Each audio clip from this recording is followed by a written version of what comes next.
taught you to hate the color of your skin? Who taught you to hate the texture of your hair? Who taught you to hate the shape of your nose and the shape of your lips? Who taught you to hate yourself from the top of your head to the soles of your feet? Who taught you to hate your own kind? Who taught you to hate the race that you belong to? So much so that you don't want to be around each other. No, before you come asking Mr. Muhammad, does he teach hate? You should ask yourself, who taught you to hate being what God gave you? Most of us blacks, or Negroes as he called us, really thought we were free without being aware that in our subconscious, all those chains we thought had been struck off were still there. And there were many ways where what really motivated us was our desire to be loved by the white man. Malcolm meant to lance that sense of inferiority. He knew it would be painful. He knew that people could kill you because of it, but he dared to take that risk.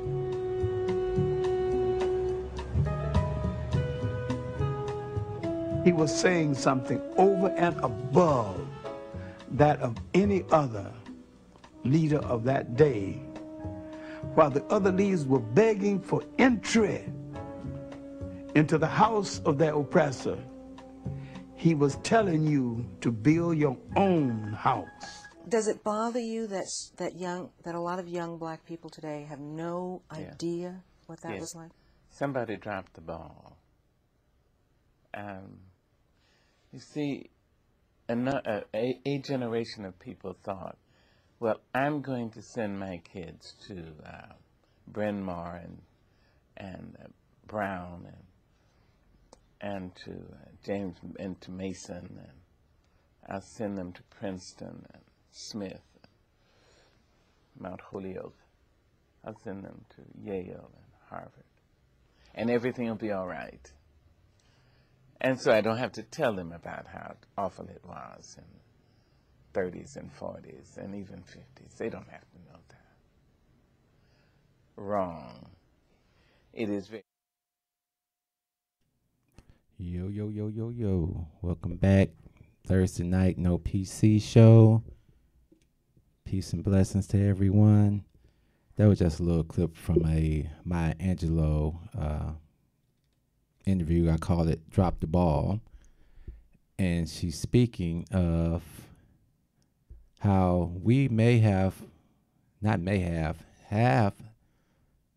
let our children down, as many of our parents or grandparents may have let us down in a way, because just because you get an education, they figured that this would change the dynamics of America. And it wasn't true.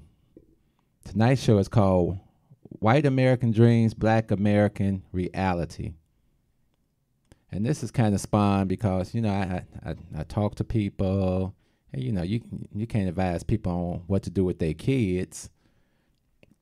But I see a lot of what we try to do is based on what we mimic from white people. And it's one of the ways that we are kept in poverty through our kids. Colleges. We're taught that education is the route out of poverty. But in fact, it's one of the routes into poverty these days. Again, part of the reparations that we always talk about, free education for blacks. You ain't got to put no money in our hands, but you do have to do something for us to even the playing field. So we put our kids in these overpriced schools that we can't afford, that you'll be paying for, because they don't want the students to sign no more, because the students were defaulting. So what do we do to avoid the defaults? We get the parents to sign up, and you're really in bad shape if you're still paying your own student loan, and then you got a college student. They may actually deny you or hit you with a higher interest rate. So you're being directed right back into poverty.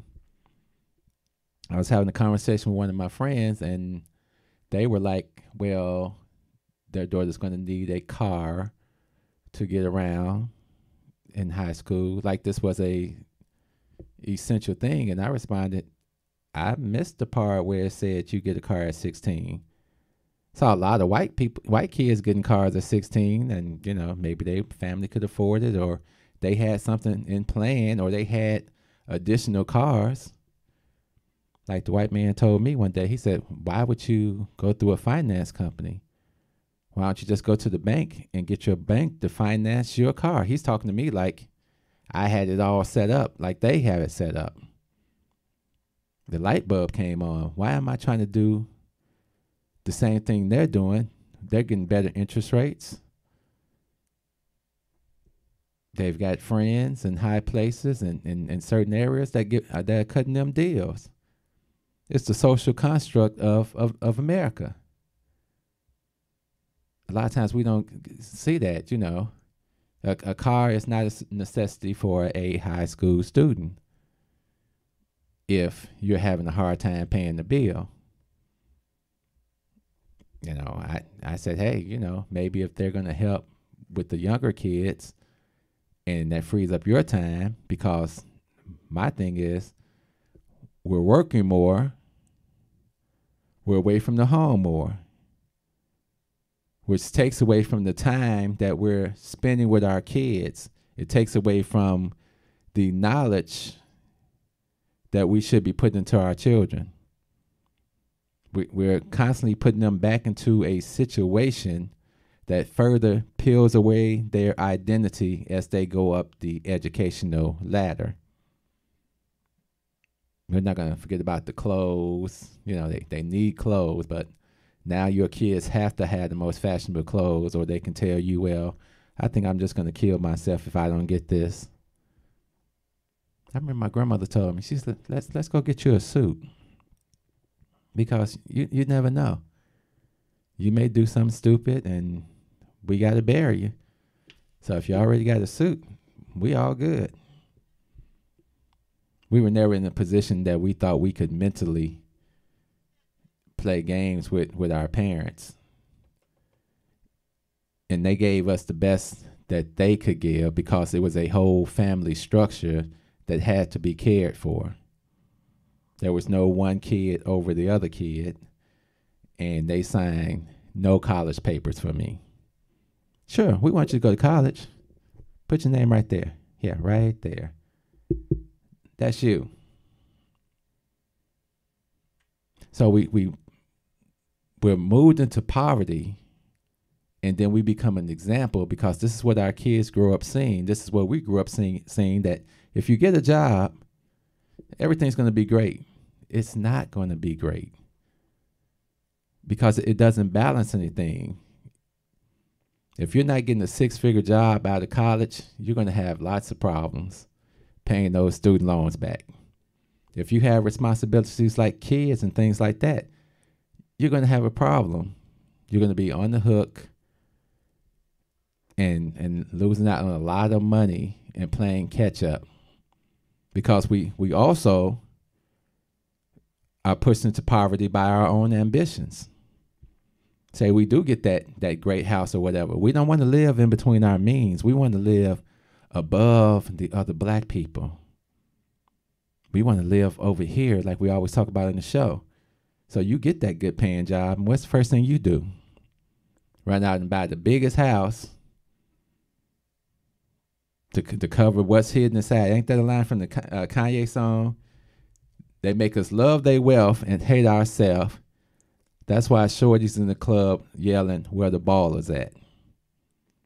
We got a ball. We got to show what we all about.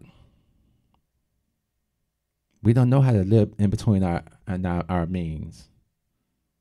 We get the cars, we get the homes, the vacations. And so our kids are seeing this, and our kids are like, okay, that's what we're supposed to do. That's how that's supposed to go. And it's not how that's supposed to go. This is one of the divisions that happens to us in black life. It's one of the pressures of black life that leaves us in that double mindset of Okay, I'm working hard. I'm doing everything Master say so I can build over here with Master, but I don't have the identity to build with anybody else because I really don't believe in black people. Somebody comes to my store every day and I have some type of discussion. RPC Computing, 1741 East 71st Street, Chicago, Illinois, 773-966-4457. Shameless plug for all your computer needs, upgrades, consultations. Give us a call. We're open from 7 a.m. to 6:30 p.m. 6 days a week, Saturday, 9 to 1. Now we got that out. That's my business. I left corporate America after 26 years. 26 years of wasting my time and a bunch of nonsense and believing in a system that would never give me the fair shake. That's why we encourage a lot of kids to go to HBCUs. My daughter's not in the HBCU. Would have been great if she went, because there are conditions that exist in these white institutions that will serve to try to screw your children over, because it's really not designed for them. It was just a ploy in the beginning to keep the education away from black people, and then they couldn't be promoted. But then when the blacks started getting more educated, okay, oh God. But just like herding, they call the herd. They accept the black woman on more because she's educated, and now you see it all on TV. We like black women. Let's put them on all the commercials. Let's convince them that this is the right way that life should be. So they changed the construct of the black family, where the black man is not the head of his own family. And he is the only one that's not the head of his own family, because every other group, the man is the head of the family, and he is respected as the head and allowed to be the head. So I talk to a lot of these millennials that come in. A lot of people, they're from the ages of, like I'll say, from 18 to 40, and we have these discussions, and off the time I try to give them a different view, and I see the anger, and I told them, I said, I remember being the little young angry black militant trying to educate white people, not knowing in my little militant mind at that time I didn't have to educate them because they already knew. The farce was that they could keep it up by knowing. And so me exposing the farce is what, gave me the joy and kick. And like in that Public Enemy song, it occurred to me the suckers had authority because I was in their institutions trying to learn from them what would help me to stay submissive to their cycle. So I get a lot of young kids, I want to call them kids, they're young adults, and they're mad and they think they can fight the system on a physical level. And I said, no, there's no more fighting on the physical level. We're done with that. There's no more marching. I don't care what all these other people say. There's no more marching. No more marching. Unless we're marching together for something for us, as far as planning, building, getting money together, using black resources, fighting those powers that would deny us resources, even those powers that are in our community, such as a lot of aldermen, as we go into this automatic runoff in Chicago. We had Brother Greg Mitchell is one of the aldermen in my area, and he's a good brother. He does everything, and he won his election, no problem. The two that are unresponsible, Michelle Harris and Leslie Hairston, they're both in runoffs. And so I'm not even trying to contact their office no more. If I call you 5 times and I get no response, you're basically saying, screw me. Chamber of Commerce, if I pay my fees and I'm part of this chamber and you're supposed to help my business and you don't, you know, I paid my fees, but I guess you're saying screw me too. So it's all these things that continue to direct us into a poverty situation that we keep trying to press on. I have there was an article out here, and it talked about, I will share it. It talked about escaping poverty and what it takes. And we're not talking about an individual escaping poverty, because when I was by myself, I could grind out. I kept 2 jobs or a good paying job and money and got a condo and everything else that I wanted to do, bought property, whatever I wanted to do, because I was by myself. There was no responsibility. Like I said, there were no kids to direct me into that poverty cycle. We want to give our kids a better life than we had. They already got it because they're living right there with you. So as your life changes, their life changes also. When you sign up for insurance, realize they only put the major contributors, husband and wife.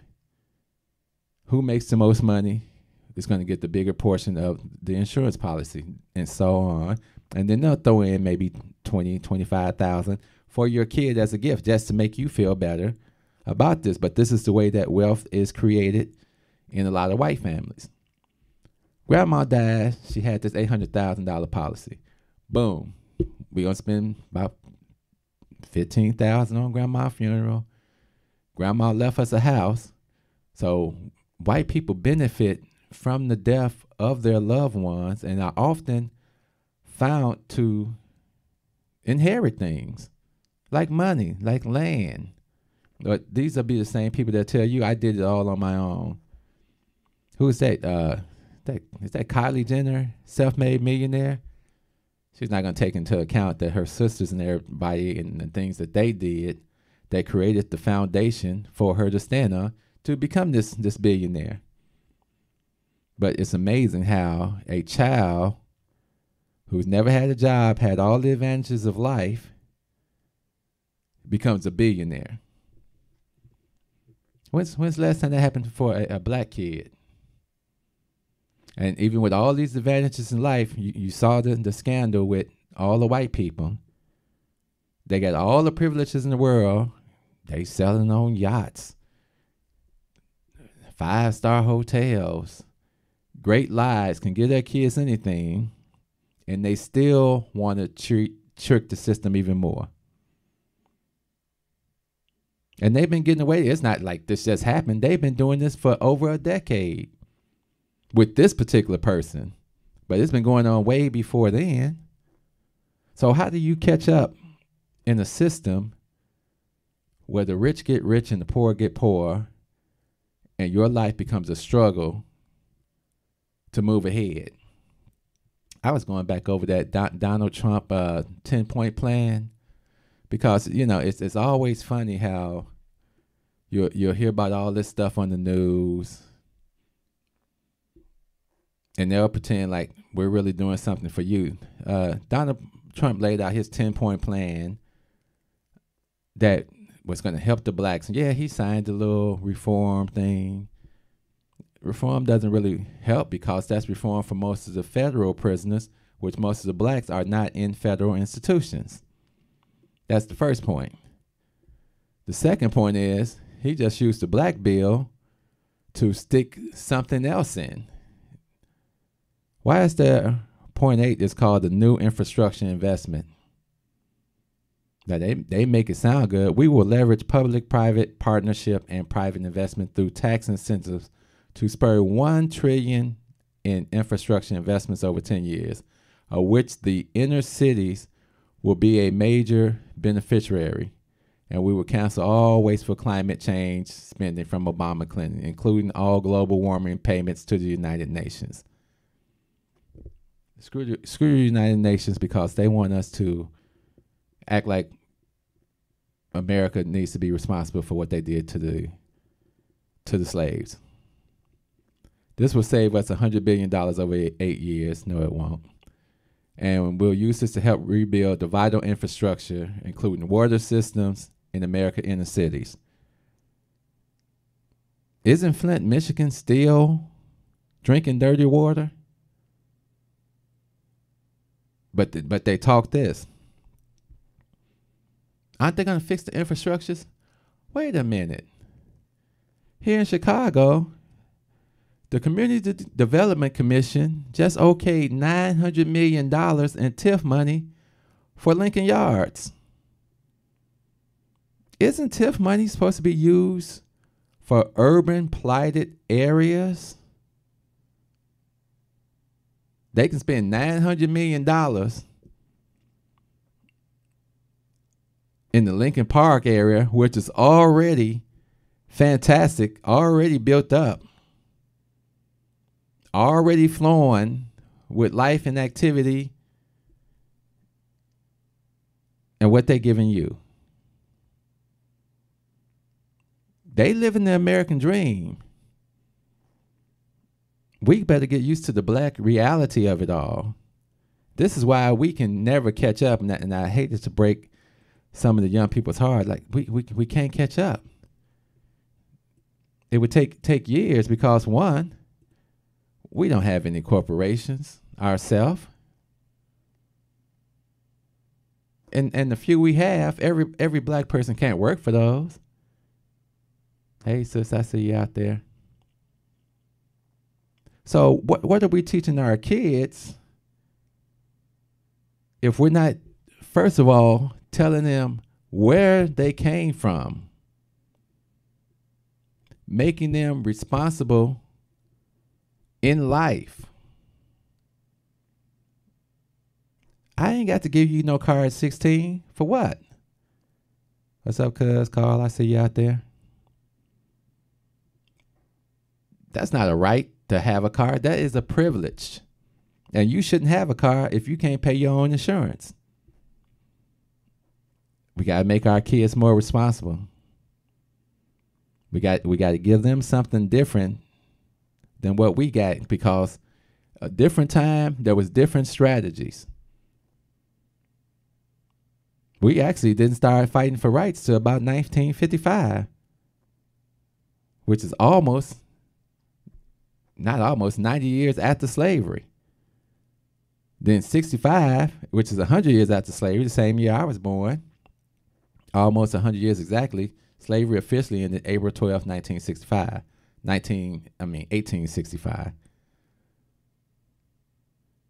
But they constantly showed us, this is America, nigga. We didn't start calling ourselves that. They gave us that name. They took it all and then gave that to us. And then we gave it to our children because we behaved like niggas, because we didn't do anything. All we were doing was trying to survive. Now look, Jimmy, look. Leave these white people alone.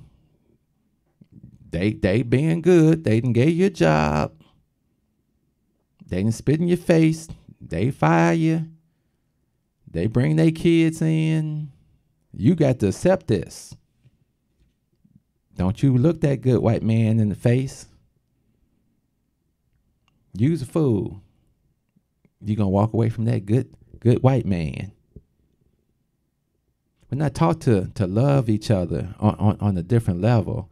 I thank God for my grandmother who taught me that. She says, it's not the place, it's the people. It's the people that's fucked up in the neighborhoods. It's the mindset. You can't help people if you don't love them. And I know it's hard to love us sometimes. I was talking to a brother today, Brother Courtney. Maybe he's watching the show. I don't know. I told him what I do. And his thing was, it's just hard to make money with black people because of us, the way we are. But the thing is, how do we get the way we are? Your poverty is not an accident. Your poverty is based on the same mindset as when Bernie Sanders says, no reparations for black people. It'll never get through Congress. What we can do is this, which is basically, let's continue to manage black people into poverty.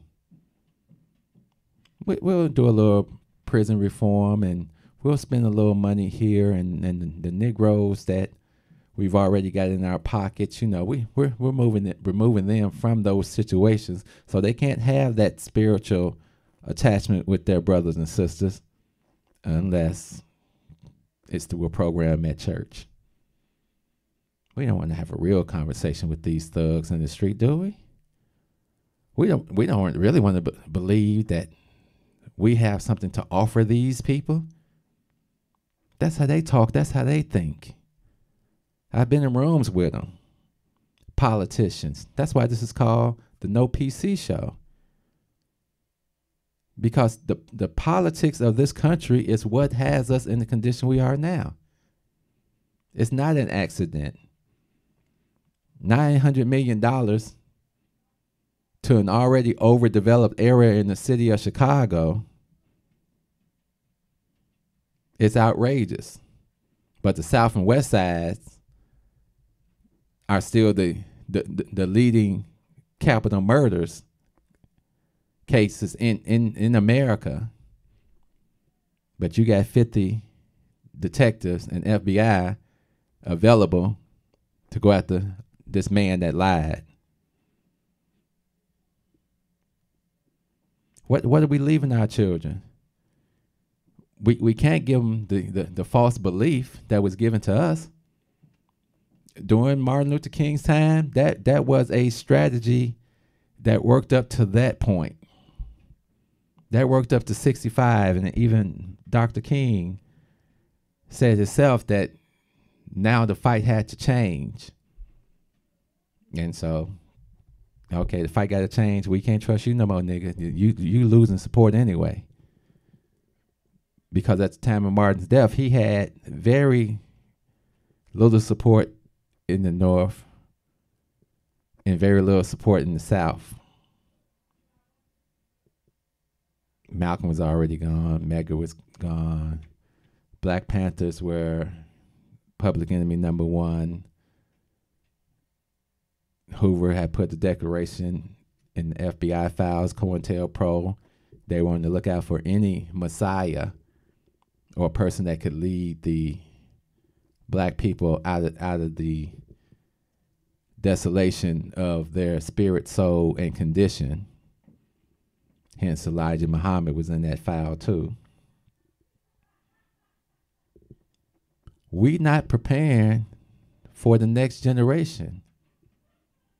It's just a lot of anger. There's a revolutionary place down the street from me, and I don't believe in their revolution.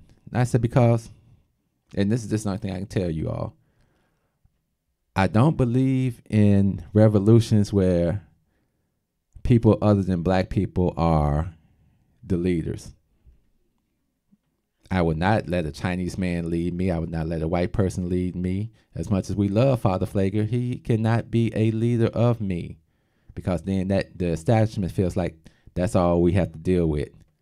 We don't have to deal with anybody else. I see you out there, Brother Brandon. So we can't be involved in revolution with people that have not suffered on the same level as us. That includes all the immigrants that now qualify as the new minorities that will be selected over you for a job. Our kids are out here now being taught in these institutions and things that everything is great. It's not great. They're being taught that individuality is the way to go. It doesn't work in our community. It works in their community. But they've got the social construct of, all I got to do is go get this degree, and I can write my own check. When you get your degree, you better get you a pair of tap shoes, because it's going to be a long road for you to get through. I want everybody to sit and think, because I was finding it hard. I was like, who alive today do I hold in reverence that, wow, this person is a mentor, a model for me to look toward. Because I try to be that way with people. When people come in and we have these conversations, I want to make that impression on them as if that was going to be the last time I get to talk to them. But I want to implant something in their minds and hearts that sparks something, that sparks an internal flame that quells the anger and reignites the mind to think on a different level. It's hard because we've been under this system. When you look at it, it's been 400 years. Or now, is that what they're saying now? This is 2019, so 1619 to 2019. 400 years of persecution in the country, and all we got is a few jobs. We still out here crying for reparations for something that they're not going to give us, but I totally support the reparations. And the ADOS, good luck to them. Yvette Carnell, Tone Talk, I listen to them all the time, been listening to them for years. Nobody has come up with a successful plan to push this government for reparations. All your government did was put out the HR 40 bill, where we're going to study to see if there were any effects from slavery that you could possibly be experiencing, because we don't believe it, because we're really not rich from slavery. Oh, yes, we are, but it's not like that. You know, our great-great-parents would, they did some stuff. They enslaved you. They took all the resources, and sorry, there's no more resources, but the resources that are there, why don't we just go ahead and give away $900 million to an area that doesn't need it, while the killings is going on in Chicago, and we really didn't have no money, so we closed down 50-something black schools. Couldn't use none of that money to rebuild some black schools and some community things, and that's a waste of time for us. Nigga, we got to be able to sit out in our parks and do yoga, and we got to canoe, and it's got to be beautiful up here. Look, some of your Negroes, your councilmen, they voted for this. And we appreciate that you continue to listen to them, because that's what niggas do. Niggas mimic. Niggas dream with ambition. Niggas don't love each other. And I can't make you love your brother and sister. And you can't make me love my brother and sister. But guess what? I'm kind of fucked up in the head. Because I do. Love, peace. So, we out of here. Step out of the car. No, you don't have the right. Step out of the car. You do not have the right to do that. I do have the right. Now step out or I will remove I you. refuse to talk to you other than to identify myself. Step Now, if your woman ain't no revolutionary, she'll persuade you to be a fucking slave for the rest of your days. She'll be grooming you on how to behave, teaching you how to coon and buck dance so that you can be safe. If that brother ain't no rider, soldier, no provider, molder of young minds, check it out. You got yourself a bitch. Think about the time that you invested in him. If he's wearing them skinny jeans, you a lesbian. For every 100 black women who ain't locked up, it's only 83 black men remain. Take away 1.5 million black men who might have benefited their women and their children. You don't know a war when it's waged against you, when it makes you drive your baby mama to the clinic just to kill your own. Ain't no legacy to leave behind, cause ain't nobody sitting on your throne. You motherfuckers are asleep in a war zone, living a nightmare, dying in your own home. If you don't stop, you gon' lose what you got left. I'd rather die trying to fight for my last breath. Freedom or death, you asleep in a war zone, living a nightmare, dying in your own home. If you don't fight, you gon' lose what you got left. I'd rather die trying to fight for my last breath. Freedom or death, nigga. Sandra Bland was a rider. She wouldn't have committed suicide, and you a motherfucking liar.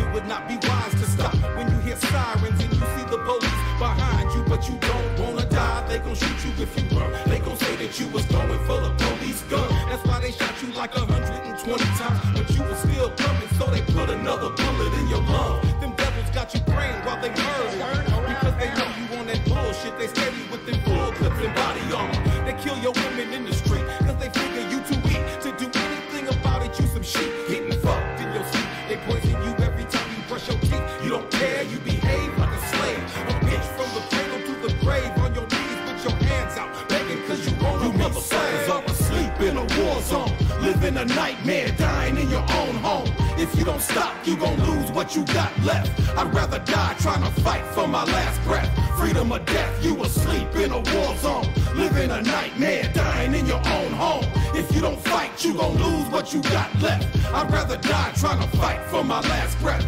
Freedom or death, nigga.